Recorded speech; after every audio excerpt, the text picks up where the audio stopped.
All right. Let's see if we have synchronized audio and video. And greetings, campers.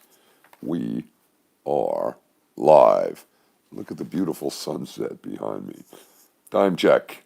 About 10 after 9. We're 2 minutes before start time. I wanted to make sure you were paying attention, especially for those of you who are watching 10 hours later. Happy New Year. Today is 1/1 of 2021. I just wrote 1/1 of 21. Let's see. Fire Pence. He can't fire Pence. That's too funny.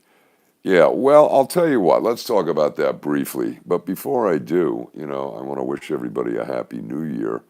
And honestly, I am very concerned. I don't know that this will be such a happy New Year. And I put in the title, Let Freedom Ring. There's that song, Liberty and Let Freedom Ring. From sea to shining sea.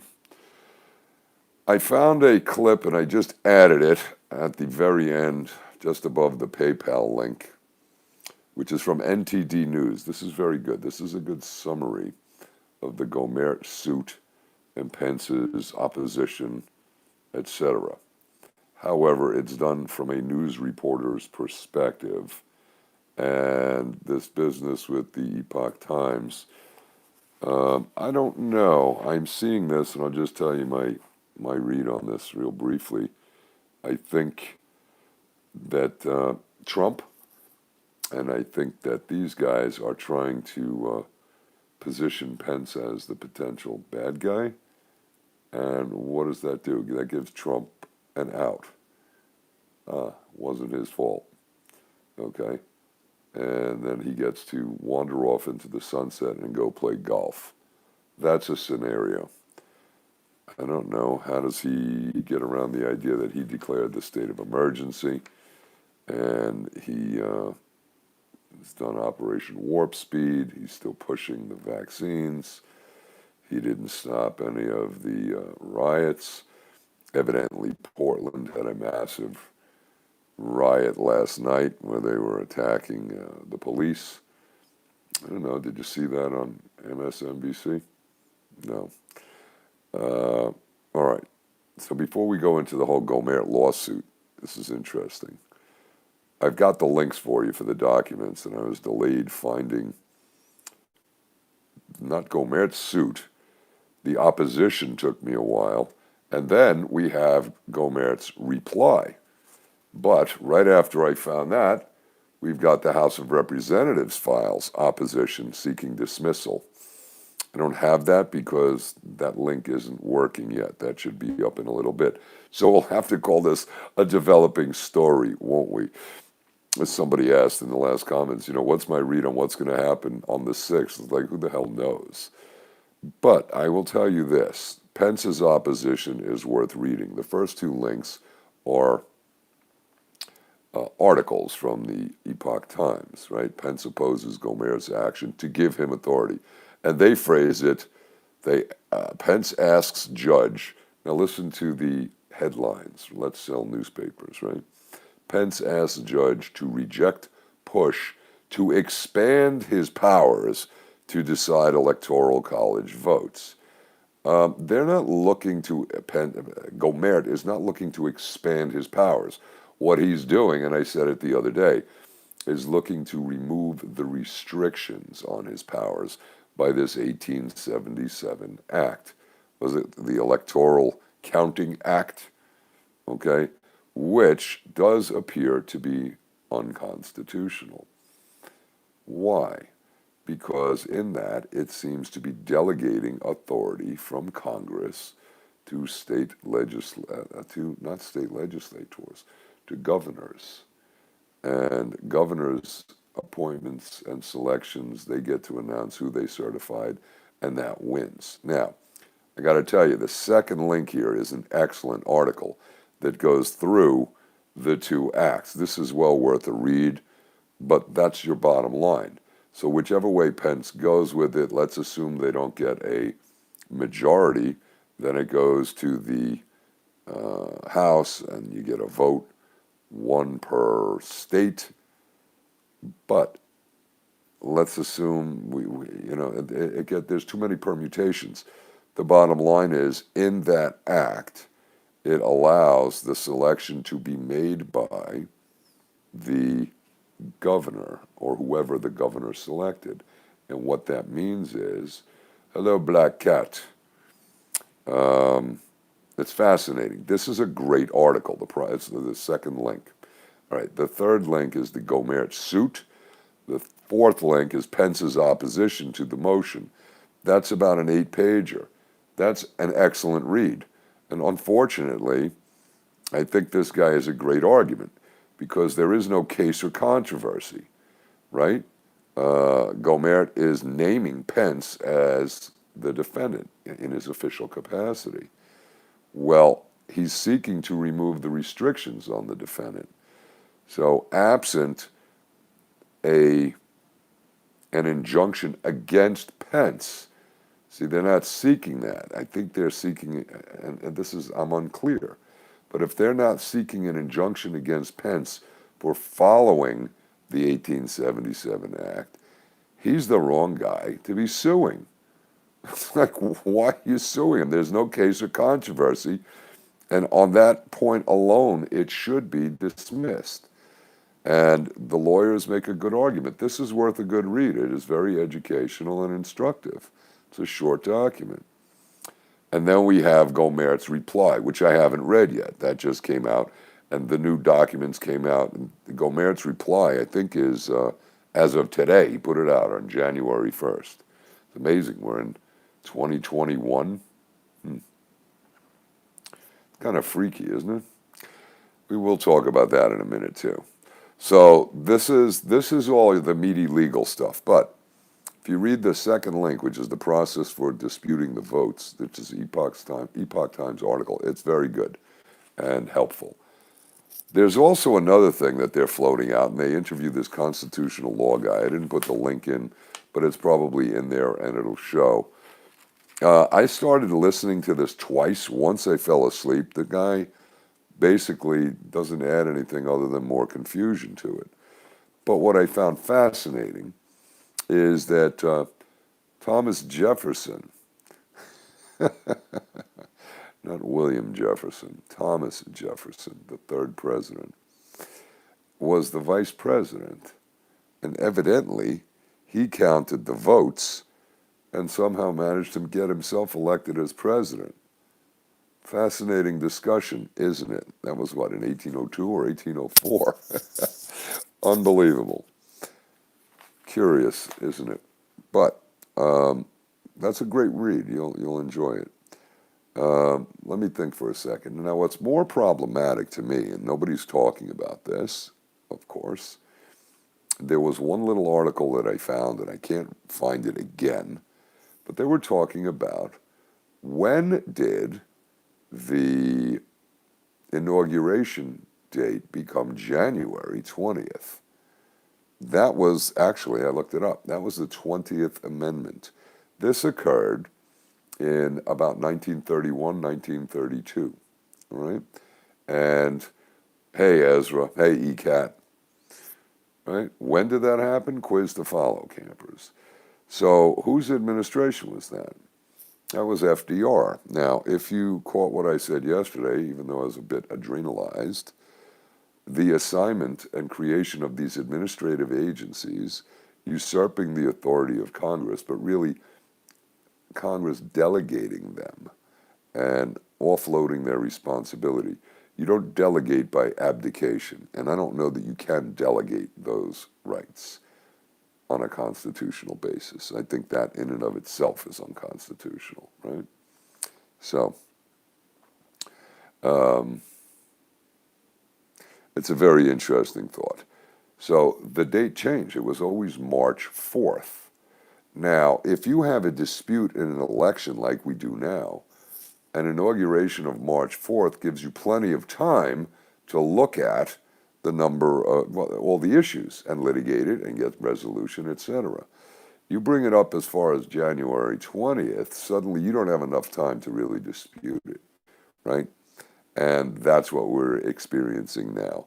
And I find it curious that this happened under FDR's administration.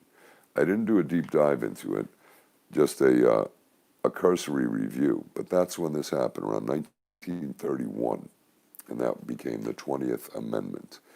All right, now, that's what we've got. So we're up in the air. Take a read on this, and we'll see it's a developing story.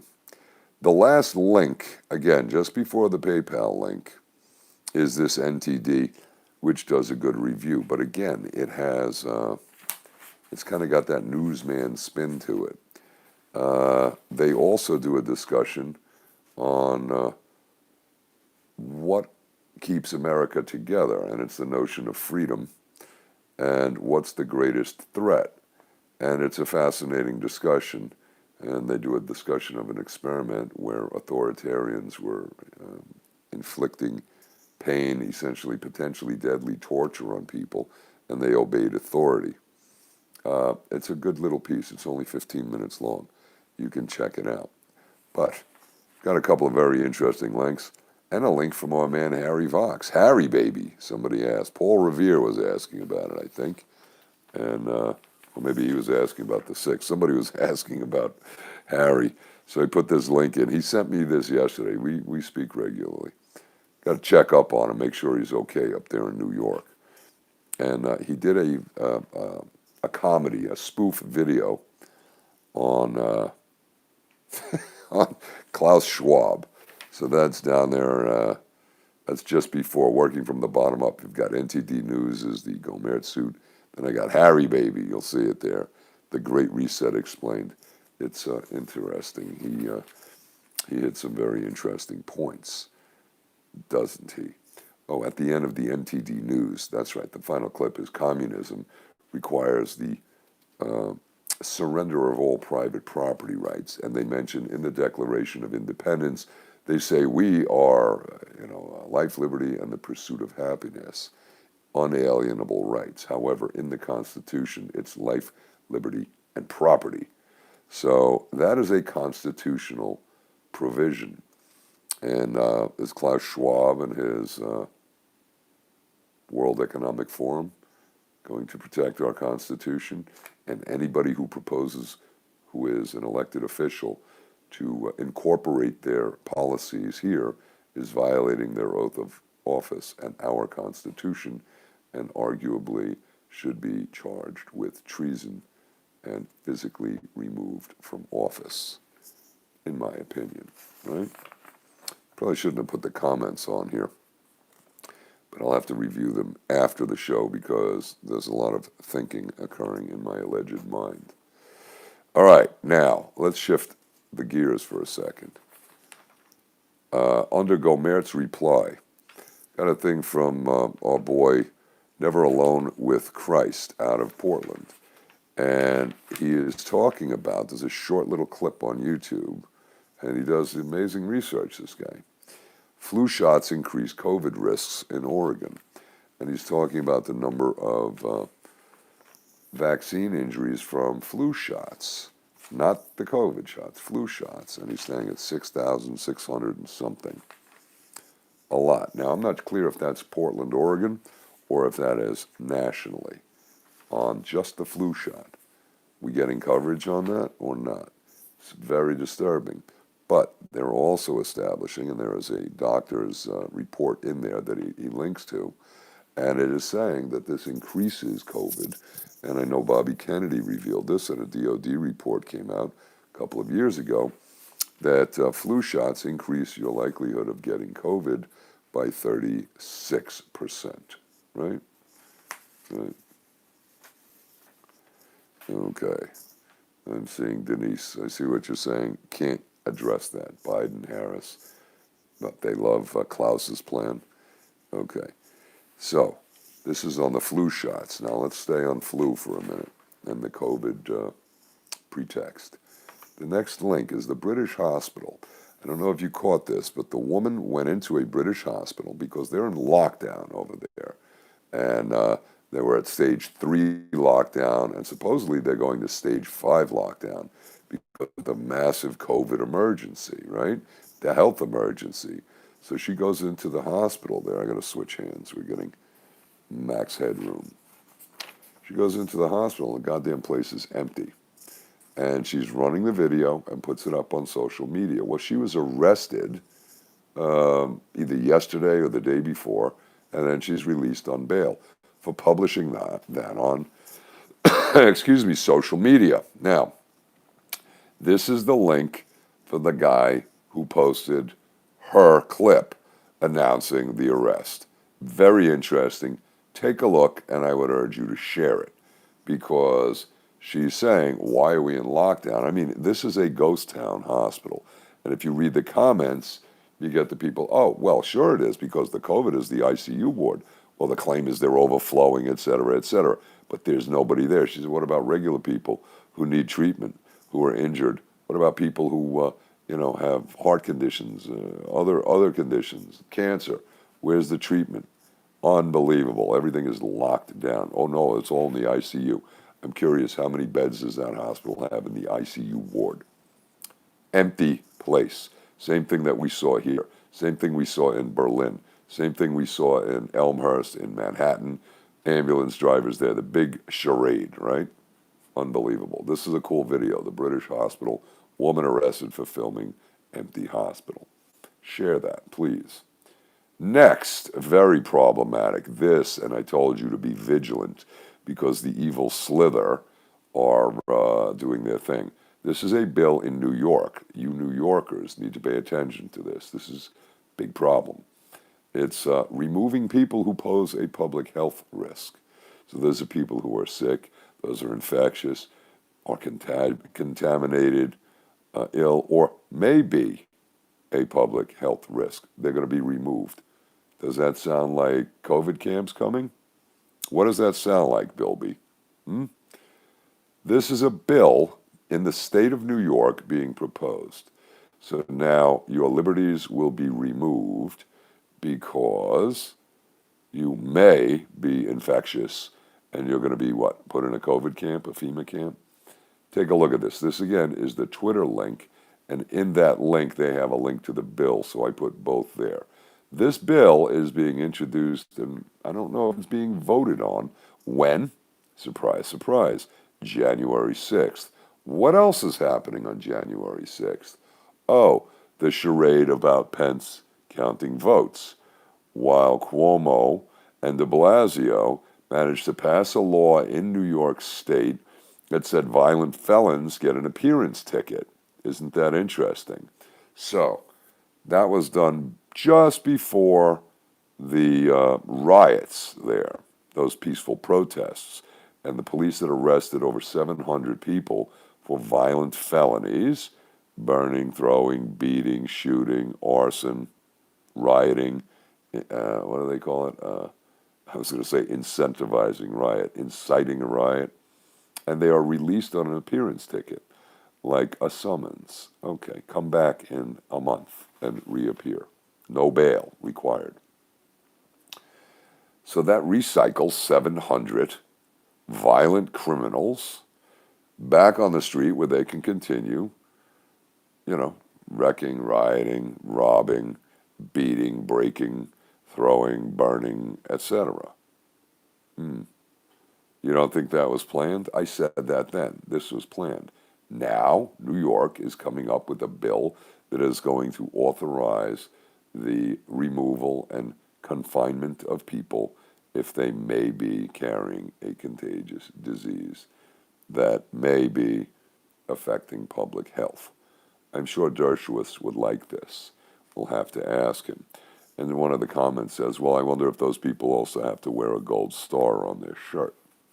This is a problem. This is a communist takeover. This is the beginning of gulags, and it is sliding in there, and it is sliding in California. California, evidently Newsom announced that the lockdown will continue indefinitely. What does that mean? That means he just took over? Wow. Or until further notice. So that's a huge problem. Now, we've got the Senate bill, the Twitter tweet, and then there's a link in there to the bill that's highlighted with 2 pages. And then the full bill is the link under it here, and they have that in the Twitter feed. Take a look at that. Tell me your thoughts. Tell me you shouldn't be concerned. Because as Cuomo would said, it's coming to your state. And then we have Harry Baby talking about Schwab. And then after that is the NTD News. It's not talking about Schwab. He did a goof video. He's doing another one, he told me, on Bill Gates. And I think he's going to do Fauci too. That would be cute. That's Harry's voice doing Schwab, in case you were unclear. He likes doing that. That's pretty good. Amusing. And I told him, well, comedy is better. But he couldn't resist. He had to have his squeaky doll there, So keep chomping on that third rail, Harry. But I'm sharing it because I know you guys have been wondering, where's Harry Baby? That's also his BitChute channel, and it's called Safe Space or Unsafe Space. I don't know. But you'll see it, so if you want to follow Harry Baby, there he is on BitChute. I subscribed so you can know what the hell he's doing and putting up. All right, now, what were we talking about? Oh, yeah, so now here's the other question. If Trump loses and is unelected with this outrageous fraud, then what happens? Well, we just lost control of our elections because de Blasio, Newsom, and Cuomo will continue to be reelected, and more criminals who are violating the Constitution will continue to win by narrow margins, as the machines and the barcodes reflect, right? So, show's over, and it'll be that way forever. When these idiots say, well, you'll be voted, they're committing suicide, they'll be voted out of office. If this voting machine thing isn't addressed and fixed forthwith, it's over. Nobody's going to get voted out of office unless the powers that be that are controlling them decide they'd rather put somebody else in who is more amenable to their authoritarian tactics, in my opinion. Right? We're having a lot of chatter going on. Excellent, excellent. So next time I'll turn the comments off. All right. It's an excellent idea. Let me scroll it up. It's such a good idea. Put it in the comments so the rest of the viewers can see it. Gruesome Newsom.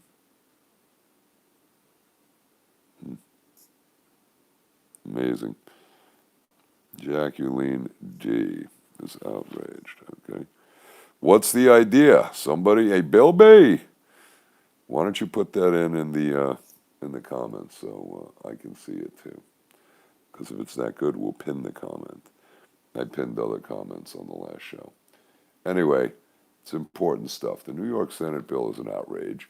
The British hospital is a revelation of the fake news where we're being lied to, and the Brits are being lied to, and the police are arresting people for exposing the truth.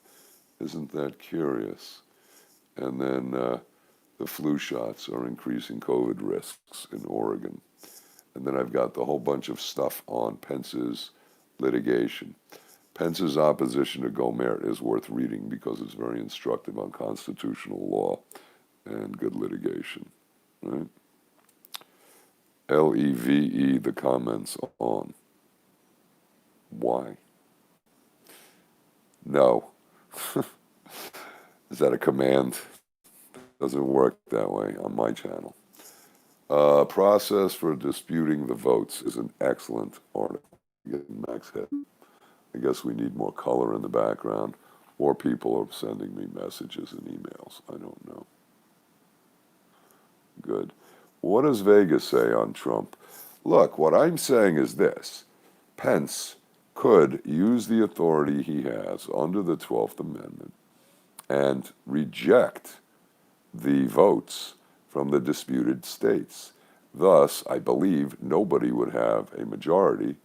And then what happens? Does it go to the House, or does this, what are we calling this amendment, the 1877 Act, does that kick in, and then it goes for a vote in the House? Now, the next question that I was looking at is when are the people in the House put in? I believe they are put in on January 3rd.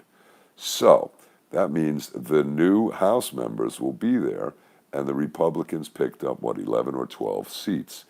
Now, somebody just died out of Louisiana. Somebody else who is a representative-elect was diagnosed and labeled as a COVID victim. So this is a very interesting thing what's going on, right? New House on Sunday. So those will be the people in the House that will vote for the president. It's amazing. And then the Senate votes for the vice president. Now, what Epoch Times is saying is that it seems that the Senate is pitching against this whole overturning the election. I'm not sure, but I'm sure you've heard that Senator Josh Hawley from Missouri has said he will be objecting. So there's the one senator, and we have multiple congresspeople doing it. So now I would wager, well, I would imagine and I believe that other senators will join in that as well. Okay? We'll see how that plays. It certainly is fascinating. And I don't know if anybody has the info on where the events are happening on the 6th, right? They're having this big rally there. But who's speaking where? Where can that information be obtained? If anybody has that, like who's where and when, please post it so we can get that out and share it. So there's a lot of links here for you, a lot of info for you here. And I want to thank the patrons and the PayPal contributions I got yesterday. I didn't send thank you notes, but they were nice they were nice comments, and I appreciate the acknowledgement and the support, and it matters, and it means a lot to me, and that's good stuff. So I'm putting in the PayPal link and the Patreon account info, and I upgraded Patreon with more posts, and I should catch them up so we'll be up to date. I was going to do this on the other channel, but I think the people on the other channel have to realize that we're doing this here. And that's why we'll call this the High IQ channel. All right, campers, thanks for tuning in. I've got some other information. There's more stuff. There's just too much going on. It's like they've turned on the spigot. And in that is also lots of garbage. So it's just like crap everywhere. It's really amazing. All right. Well, thanks for tuning in, and I appreciate the support. And ECAT, you know what? ECAT, ECAT, ECAT. I'm going to go for the full axe. Got no time to spend and weep. My freedom I hold dear. All right. Keep your eyes open and be aware of angels that walk amongst us. Let's see what happens. Be vigilant. All right. David, kiss my mom. Yes, several people wish her a Happy New Year. She's doing well, and I will. Thank you. All right, guys. We'll see you later. Tattered playlist. Good to see you. All right. Ciao.